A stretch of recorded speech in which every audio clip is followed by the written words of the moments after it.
हर सास बहू को इस कहानी को एक बार पूरा ज़रूर सुनना चाहिए। कहानी अच्छी लगे तो कमेंट में ज़रूर बताएं। चलिए शुरू करते हैं आज की कहानी। माँ, मन को मार के खुश नहीं रहा जा सकता, ये बात समझो तुम। सुनीता अपनी माँ सविता जी से बोली। तो मैं कौन सा उसका मन मार रही हूँ? जो चाहती वो कर तो रही। सविता जी तुनक कर बोली। ये मन मारना ही तो है माँ। भैया को ऑफिस से आए घंटों अपने पास बैठाए रखना, उन दोनों को कहीं बाहर ना जाने देना। नई शादी हुई है, उनकी एक दूसरे के साथ समय बिताएंगे तभी तो खुश रहेंगे, वरना उनके दुखी रहने से क्या ये घर खुश रह पाएगा? सोचो आप।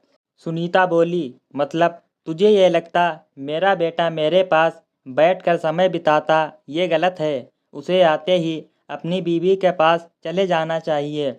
फिर मेरा क्या? मैं तो घर में अकेली पड़ जाऊंगी ना, एक बेकार फर्नीचर की तरह। सविता जी बोली। उफ माँ, आप कहाँ की बात कहाँ ले जाते हो? मैं ये नहीं कह रही कि भैया आपके कमरे में ना आए, सीधा भाभी के कमरे में जाएं, पर थोड़ी देर बाद उन्हें भेज दिया करो ना। कभी कभी दोनों को खाना साथ खाने दिया करो। आपके पास भाभी सारा दिन रहती, उनसे बातें किया करो, आपका भी मन लगा रहे और उनका भी। सुनीता फिर बोली। उस कल की आई से क्या बात करूं मैं? मेरा बेटा मुझे समझता है, मुझसे बात कर उसे भी खुशी मिलती है। सविता जी बोली। वो कल की आई अब जिंदगी भर यही रहने वाली है माँ। मैं अपने ससुराल में हूँ, भैया सारा दिन जॉब पर रहते, बची कौन आपके पास? बस भाभी। उन्हें दिल से अपनाओगी तो वो भी आपको अपनाएंगी, वरना एक गांठ पड़ जाएगी आप दोनों के रिश्ते में, जिससे भैया सबसे ज़्यादा परेशान रहेंगे। सुनीता फिर बोली। हाँ तो तेरी नज़र में मुझे क्या करना चाहिए? सविता जी ने बेटी से सवाल किया। आप भाभी को मेरी तरह अपने सुख दुख का साथ बनाओ। अच्छा ये बताओ, जब आपकी शादी हुई थी आप नहीं चाहती थी पापा आपके साथ ज़्यादा वक्त बिताएं? आपको नहीं लगता था दादी आपको प्यार से सब सिखाएं जैसे नानी सिखाती थीं आपको? क्या मन की पूरी नहीं होने पर आप खुश रहती थीं? सुनीता ने माँ से पूछा। अरे तेरी दादी तो चाहती नहीं थी तेरे पापा उन्हें छोड़ मेरे पास आएं, और कोई गलती होने पर कितना सुनाती थीं वो मुझे। सिनेमा का कितना शौक था, पर तेरी दादी ने कभी जाने ही नहीं दिया कि बहुएं अच्छी नहीं लगती ऐसे सिनेमा देखने जाते हुए। सविता जी जैसे अतीत में खो गईं। माँ, आपको नहीं लगता आप भी कहीं ना कहीं भाभी के साथ यही कर रहे हो? सुनीता माँ की गोद में लेटती हुई बोली। ओ, सही कहा तूने। कम उम्र में तेरे पापा मेरा साथ छोड़ गए, अकेले तुम्हें पाला पोसा। तुम्हारी शादी बाद तुम दूर चली गईं, जो स्वाभाविक है, पर मुझे लगने लगा कहीं शोभित भी मुझसे दूर ना हो जाए शादी के बाद। अपने इसी स्वार्थ में मैं रागिनी के साथ तो अन्याय कर ही रही, साथ साथ शोभित के साथ भी। सविता जी बोली। माँ, हम सब आपको बहुत प्यार करते हैं, आपने हमारे लिए कई त्याग किए, सब याद है हमें। हम आपको कभी अकेला नहीं होने देंगे।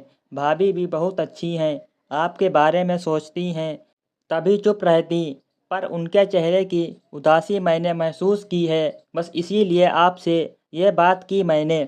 सुनीता बोली। मुझे अपनी गलती का एहसास है बेटा, साथ ही यह खुशी भी है कि मेरी लाडो इतनी समझदार हो गई जो अपनी माँ को गलत करने से रोक रही। सविता जी बेटी का माथा चूमते हुए बोली। बाहर रागिनी जो चाय लेकर आ रही थी, ये बात सुन उसकी आंख भर आई। वो खुद से सोचने लगी, कौन कहता है ससुराल में बेटी अकेली होती है? सुनीता दीदी जैसी समझदार ननद हो तो हर भाभी को सहेली मिल जाती है। और मम्मी जी ठीक हैं, थोड़ी सी गुस्से वाली हैं, पर उनका सोचना भी गलत नहीं। मैं खुद आगे बढ़ अब अपनी इस सुंदर सी ससुराल रूपी बगिया में खुशी के फूल खिलाऊंगी। लीजिए माँ जी, दीदी चाय पीजिए। कमरे में आकर रागिनी बोली। आइए ना भाभी, आप भी हमारे साथ पीजिए। सुनीता बोली। वो दीदी, खाने की तैयारी करनी सोच रही हूँ, मम्मी जी की पसंद के लौकी के कोफ्ते बना लूँ। रागिनी बोली।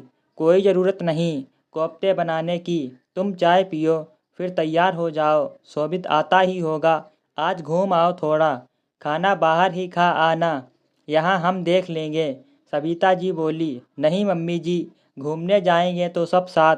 रागिनी बोली, नहीं भाभी, आपकी नई शादी है, आपको भैया के साथ अपना रिश्ता मजबूत करना चाहिए, उनके साथ समय बिताओ।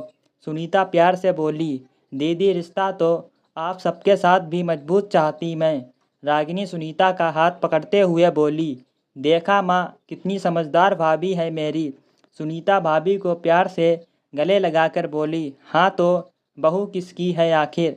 सविता जी हंसते हुए बोली, और बेटी बहू को गले लगा लिया।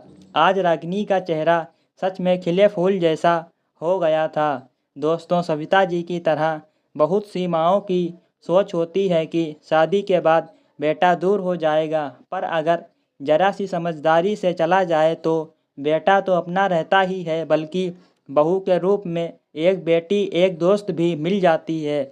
दोस्तों, कहानी अच्छी लगी हो तो हमारी वीडियो को लाइक और चैनल को सब्सक्राइब जरूर करें। चलिए मिलते हैं अगली एक और न्यू कहानी में। Thanks for watching.